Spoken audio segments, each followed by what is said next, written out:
300장 내 맘이 낙심되며.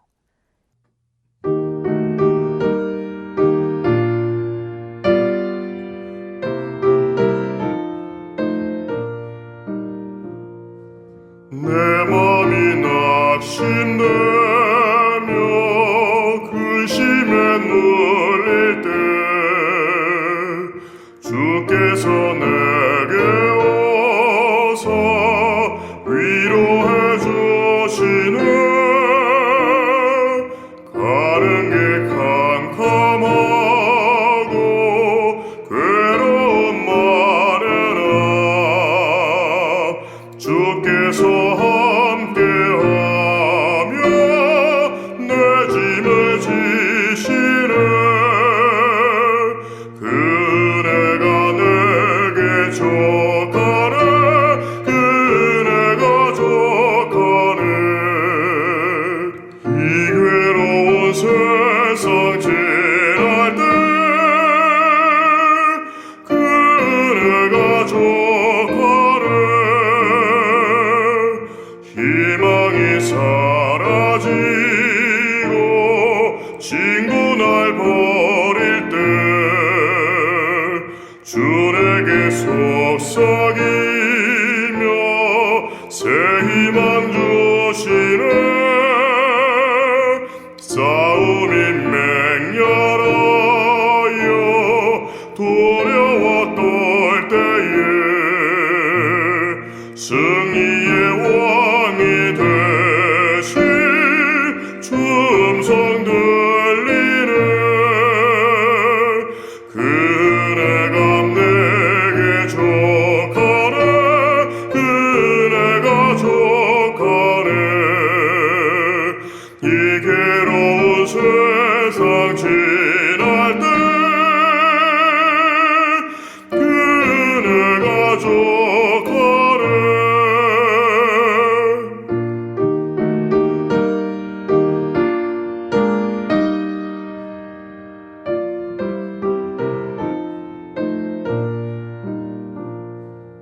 번민이 가득 차고 눈물이 흐를 때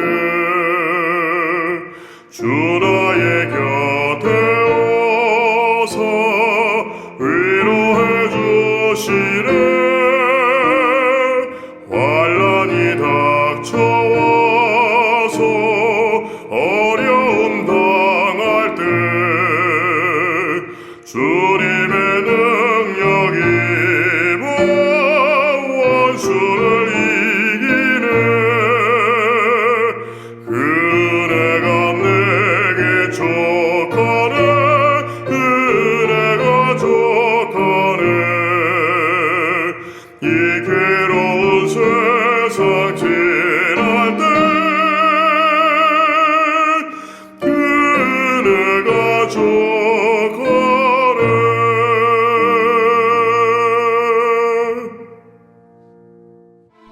내가 소리내어 여호와께 부르짖으며 소리내어 여호와께 간구하는도다. 내가 내 원통함을 그의 앞에 토로하며 내 우환을 그의 앞에 진술하는도다. 내 영이 내 속에서 상할 때에도 주께서 내 길을 아셨나이다. 내가 가는 길에 그들이 나를 잡으려고 울무를 숨겼나이다. 오른쪽을 살펴보소서. 나를 아는 이도 없고 나의 피난처도 없고 내 영혼을 돌보는 이도 없나이다. 여호와여, 내가 주께 부르짖어 말하기를 주는 나의 피난처시요 살아있는 사람들의 땅에서 나의 분깃이시라 하였나이다. 나의 부르짖음을 들으소서. 나는 심히 비천하니이다. 나를 핍박하는 자들에게서 나를 건지소서. 그들은 나보다 강하니이다. 내 영혼을 옥에서 이끌어내사 주의 이름을 감사하게 하소서. 주께서 나에게 갚아주시리니 의인들이 나를 두루리이다. 이 시간 함께 예배하시는 우리 사랑하는 성도님들의 가정과 삶 가운데 하나님으로부터 은혜와 평강이 넘쳐나기를 축복합니다. 우리가 함께 읽은 시편 142편의 표제는 다윗이 굴에 있을 때 지은 마스길, 곧 기도라고 되어 있습니다. 이 다윗이 사울을 피해 도망 다니던 시절에 지은 시 중 하나라고 할 수 있죠. 이 시는 140편, 141편과 동일하게 비탄시 또는 개인 탄원시라고 불리는데요. 이 앞선 시들과 차이가 있다면 시인의 탄원의 강도가 더욱 심해졌다는 것입니다. 2절을 보면 원통함이라고 표현을 하고 있는데 이 말은 덤불이라는 의미로 시인이 얼마나 사연이 많았는지 그의 상황이 얼마나 얽히고 설켜 있었는지를 가르쳐주고 있는 표현이라고 할 수 있습니다. 그는 답답했고 억울했습니다. 이 3절의 표현과 같이 그의 심령은 상할 대로 상해 있는 상황이었죠. 그러나 이와 같은 상황 속에서도 이 다윗의 부르짖음은 계속되는 것을 볼 수 있습니다. 1절 말씀을 보시면 내가 소리내어 여호와께 부르짖으며 소리내어 여호와께 간구하는도다 라고 말씀합니다. 반복적인 표현이 있는데요. 바로 소리내어 라는 표현입니다. 시인은 절박한 상황 속에서 소리내어 여호와께 부르짖었으며 소리내어 간구했다는 것을 강조하죠. 소리를 내어 기도했다는 것은 통성으로 기도했다는 것을 말합니다. 자신의 마음과 생각을 입 밖으로 끄집어내어 기도했다는 것입니다. 시인이 소리를 내어 부르짖은 이유는 그의 원통함 때문이었습니다. 2절 말씀을 보시면 내가 내 원통함을 그의 앞에 토로하며 라고 고백하고 있죠. 여기서 토로하며 라는 말은 쏟아붓다 라는 의미입니다. 그러니까 이 시인은 억울하고 힘든 상황 속에서 이 문제가 얽히고 설켜서 원통함이 가득 차 있는 상황 속에서 여호와께 자신의 마음을 소리내어 쏟아 부었다라는 것입니다. 우리에게도 이러한 태도가 필요합니다. 하나님 앞에 잘 짜여진 기도로 나아가는 것도 중요합니다. 하지만 상당히 힘이 들 때는 쏟아 부어야 하는 것이죠. 우환이 가득 차고 답답하여서 어떻게 기도해야 할지 생각조차 나지 않을 때 그때에는 주님 앞에 탄식하며 부르짖는 자세가 필요하다라는 것입니다.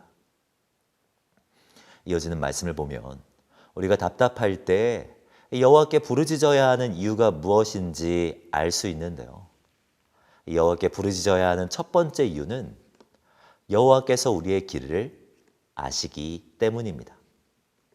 이 본문 3절 말씀을 보시면 내 영이 내 속에서 상할 때에도 주께서 내 길을 아셨나이다. 내가 가는 길에 그들이 나를 잡으려고 올무를 숨겼나이다 라고 고백하죠. 다윗이 사울을 피해 도망 다닐 때 이 무엇보다 다윗을 힘들게 한 것은 이 불확실성이었을 것입니다. 이 사울이 어디에 있는지 어디에 올무를 숨겨 놓았는지를 알 수 없었습니다. 이 사울을 피해 도망 다니는 일을 언제까지 해야 하는지 그 끝도 알 수 없었죠. 그러나 다윗이 낙심하지 않았던 이유는 주께서 내 길을 아셨기 때문이라고 고백합니다.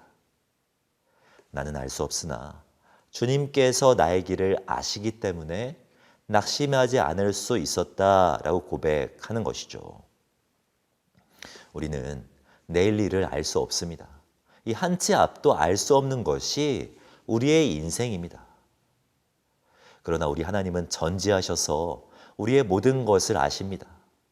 우리의 앉고 일어섬을 아시며 우리의 오늘뿐만 아니라 내일도 알고 계시죠. 하나님은 우리의 현재와 미래에 대한 선하신 계획을 가지고 계십니다.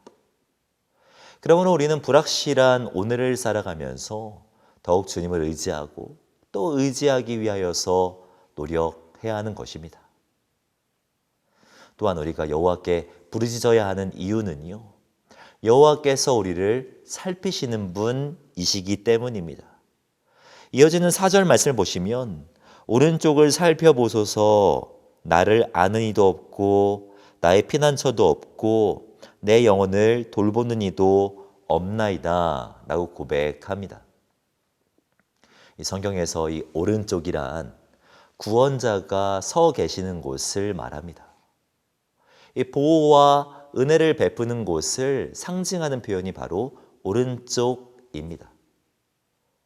그런데 다윗은 자신의 오른쪽에 나를 아는 사람도 없고 내 영혼을 돌보는 사람도 없다고 고백합니다. 이 말은 실제로 다윗 주변에 사람들이 아무도 없었다는 말이 아닙니다. 다윗이 숨어있는 굴이라고 하는 곳은 아둘람 굴이었을 가능성이 매우 높은데요. 이 사무엘상을 보면 아둘람 굴에 숨어 있을 때 이 400명의 용사들이 다윗과 함께 있었던 것을 볼 수 있습니다. 내 오른쪽을 살펴보소서 나를 아는 이가 없나이다라는 고백은 정말로 사람이 한 명도 없다는 말이 아니라 오직 하나님만이 나의 구원자시라는 믿음의 고백입니다. 자신을 보호하시며 돌보실 이는 오직 하나님 한 분밖에 없음을 고백하고 있는 것이죠. 우리에게도 이러한 믿음이 필요합니다. 우리의 오른쪽에는 무엇이 있습니까? 하나님 한 분을 제외한 어떤 것도 우리들을 구원할 수 없습니다. 이 세상 어떠한 것도 우리를 온전하게 지켜주지 못하지요. 다윗과 같이 오직 여호와 한 분만이 우리를 지키시는 분이며 영원히 살피시는 분이심을 믿음으로 고백하며 나아가시는 저와 성도님들이 되시기를 바랍니다. 마지막으로 우리가 여호와께 부르짖어야 하는 이유는요. 여호와께서 우리의 피난처이시고 분깃이시기 때문입니다. 5절 말씀을 보시면 여호와여 내가 주께 부르짖어 말하기를 주는 나의 피난처이시오 살아있는 사람들의 땅에서 나의 분깃이시라 하였나이다 라고 고백하죠. 잘 아시겠지만 이 다윗은 일평생을 살아가며 하나님을 피난처로 삼았던 사람입니다. 그는 오직 하나님 한 분께만 피신했고 항상 하나님의 날개 그늘 아래 숨으려고 노력했죠.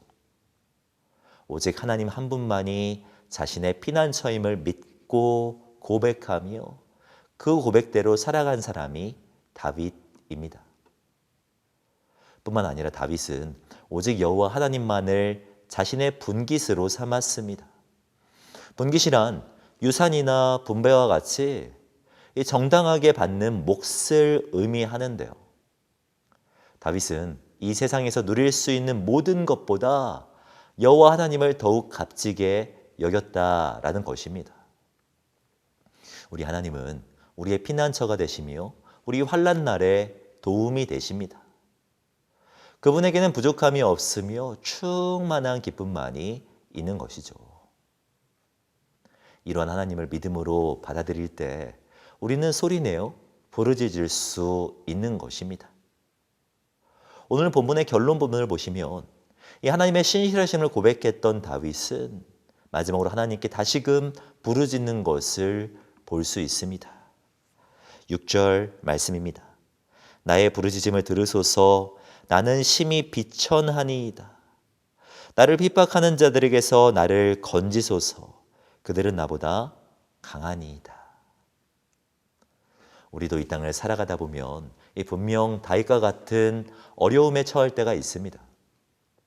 믿었던 사람으로부터 당하는 배신, 예상하지 못한 사람들의 죽음, 갑작스런 질병, 그리고 경제적 어려움 등으로 인해 심각한 혼란의 시간을 맞이하기도 합니다. 그때 우리가 해야 할 일은 소리내어 부르짖는 것입니다. 하나님을 간절히 붙드는 것이 필요합니다.